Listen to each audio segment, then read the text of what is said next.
जनसंख्या असंतुलन के मुहाने पर उत्तराखंड। 24 साल में 16% हुई उत्तराखंड की आबादी। उत्तराखंड में अगले कुछ सालों में जनसंख्या असंतुलन सबसे बड़ी समस्या बनने जा रही है। उत्तराखंड और हिमाचल दोनों राज्य को देवभूमि का दर्जा प्राप्त है। हिमाचल राज्य की स्थापना 1971 में हुई, तब से लेकर अब तक आबादी 2% के ही आसपास रही है। हिमाचल में भू कानून की वजह से आबादी ने विस्तार नहीं पाया और यही वजह है कि आज तक कोई विधायक विधानसभा में नहीं पहुंच पाया, जबकि उत्तराखंड में आबादी 16% तक हो जाने का अनुमान है। सन 2000 में उत्तराखंड के पहाड़ी जिलों में आबादी केवल 1.5% के आसपास थी, यानी पहले 1.5% थी और अब 16% हो चुकी है। उत्तराखंड में आबादी असम के बाद सबसे ज्यादा तेजी से बढ़ी है। इस बढ़ती आबादी को राज्य में जनसंख्या असंतुलन की समस्या माना जा रहा है। उत्तराखंड के मैदानी जिलों की सामाजिक और राजनीतिक समीकरण ऐसे हो गए हैं कि यहाँ वोट निर्णायक हो गए हैं। यहाँ बीजेपी के लिए सीट निकालना स्वप्न जैसा है। उत्तराखंड के 4 मैदानी जिलों में हरिद्वार में सबसे ज्यादा आबादी हो गई है। यहाँ कुल आबादी का करीब 34% हिस्सा आबादी का है। इसी तरह उधम सिंह नगर जिले में भी 32%, नैनीताल जिले और देहरादून जिले में भी लगभग 30% आबादी है। और अब पौड़ी जिले के मैदानी क्षेत्रों में भी आबादी तेजी से बढ़ने लगी है। उल्लेखनीय है कि 2001 में राज्य के पहाड़ी जिलों में आबादी 1.5% थी। हरिद्वार जुड़ जाने से यहाँ मुस्लिम आबादी ने तेजी से विस्तार पाया।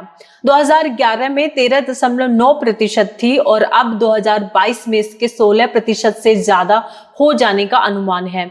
यूपी से लगे हरिद्वार, नैनीताल, उधम सिंह नगर और देहरादून जिलों में यूपी, बिहार, झारखंड, असम, बंगाल के वोटरों ने बसावट कर ली है। उत्तराखंड भारत में असम के बाद सबसे ज्यादा तेजी से बढ़ती आबादी वाला राज्य हो गया है।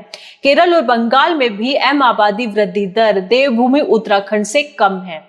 उत्तराखंड में बढ़ रही आबादी में यूपी, बिहार के लोग तो हैं ही। जानकारी के मुताबिक बड़ी संख्या में बांग्लादेश और म्यांमार से आए हुए रोहिंग्या भी बसते जा रहे हैं। ये लोग पहले असम, बंगाल, झारखंड से अपने आधार कार्ड बनवाते हैं, फिर उत्तराखंड आकर यहाँ के जनप्रतिनिधियों के संरक्षण में बसावट कर रहे हैं। जनप्रतिनिधियों को राजनीतिक संरक्षण मिला हुआ है, वे इन्हीं के दम पर विधानसभा में पहुंचते रहे हैं। एक जानकारी के मुताबिक कभी उत्तरकाशी में वोटर संख्या 150 के आसपास हुआ करती थी और ये अब 5000 से भी ज्यादा हो गई है। देहरादून के विकास नगर में 6000 वोटर हुआ करते थे, जो अब 32,000 हो गए हैं। हरिद्वार जिले में कुंभ क्षेत्र को छोड़ दिया जाए तो चारों तरफ आबादी नजर आती है। उधम सिंह नगर जिले में यूपी से लगते सीमा क्षेत्र में आबादी ने डेरा डाल दिया है। देहरादून में सेलागुई, विकास नगर, सहसपुर क्षेत्र जो यूपी के सहारनपुर जिले से लगता है, बाहुल्य हो चुका है। यहाँ तक कि धर्म नगरी ऋषिकेश, जहाँ कभी कोई नहीं रहता था, अब शहर के चारों तरफ यही समुदाय रह रहा है। नैनीताल जिले रामनगर हल्द्वानी शहर में आबादी ने नदियों किनारे सरकारी वन और रेलवे की जमीनों पर कब्जे कर घर बना लिए हैं। नैनीताल शहर में ही आबादी ने करीब 10 गुना की वृद्धि कर ली है। देवभूमि का स्वरूप बचाए रखने के लिए, जनसंख्या असंतुलन बनाए रखने के लिए हिमाचल प्रदेश की तरह सख्त भू कानून की जरूरत है। अन्यथा ये उत्तराखंड राज्य सीमावर्ती राज्य होने की वजह से आंतरिक सुरक्षा जैसी समस्याओं से घिरता ही जाएगा। उत्तराखंड में 12 से 15 विधानसभा सीट अब ऐसी हो गई हैं जहां बीजेपी कभी चुनाव नहीं जीत पाएगी, जिनमें हरिद्वार जिले की ज्वालापुर, उधम सिंह नगर की जसपुर, नैनीताल की हल्द्वानी भी शामिल है।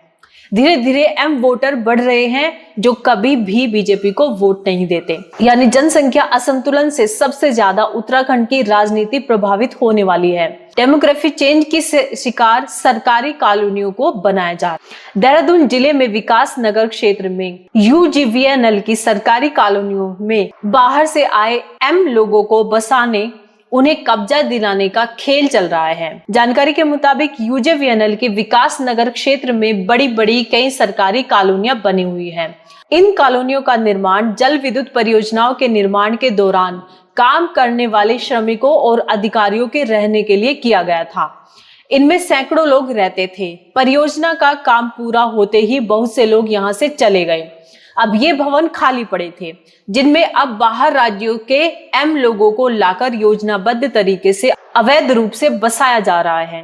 ये अवैध कब्जे कोई और नहीं बल्कि स्थानीय एम खनन ठेकेदार आसपास के गांव के ग्राम प्रधान करवा रहे हैं। यहाँ आकर बसने वाले मजदूर नदियों में खनन, डंपर, फल सब्जी, दूध बेचने वाले एम समुदाय के हैं, जो असरदार लोगों के वोट बैंक के काम आते हैं। जानकारी के अनुसार यूजेवीएनएल के ABCD टाइप के मकानों की यदि सर्वे जांच की जाए तो मालूम पड़ता है कि इनमें रह रहे लोगों का जल विद्युत परियोजनाओं से दूर दूर तक का कोई वास्ता नहीं है।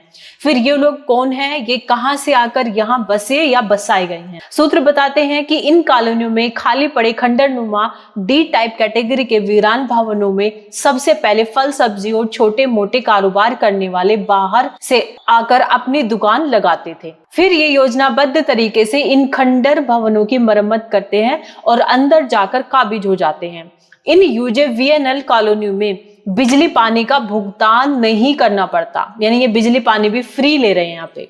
यहाँ इन कॉलोनियों में कौन रहेगा कौन नहीं रहेगा ये तय करने का काम यूजेवीएनएल के प्रबंधक का होता है, जो कि यहाँ बसाने वाले ठेकेदारों के प्रभाव में रहते हैं। जानकारी के मुताबिक यहाँ छोटे स्तर के लोगों के लिए D कैटेगरी है, जिसके बाद C कैटेगरी के जर्जर भवनों पर कब्जे कराने का खेल चलता है। उत्तराखंड के मुख्यमंत्री पुष्कर सिंह धामी बार बार ये कहते हैं कि अतिक्रमण हटाओ अभियान जारी रहेगा, अतिक्रमण करने वालों से सख्ती से निपटा जाएगा और जुर्माना भी वसूला जाएगा।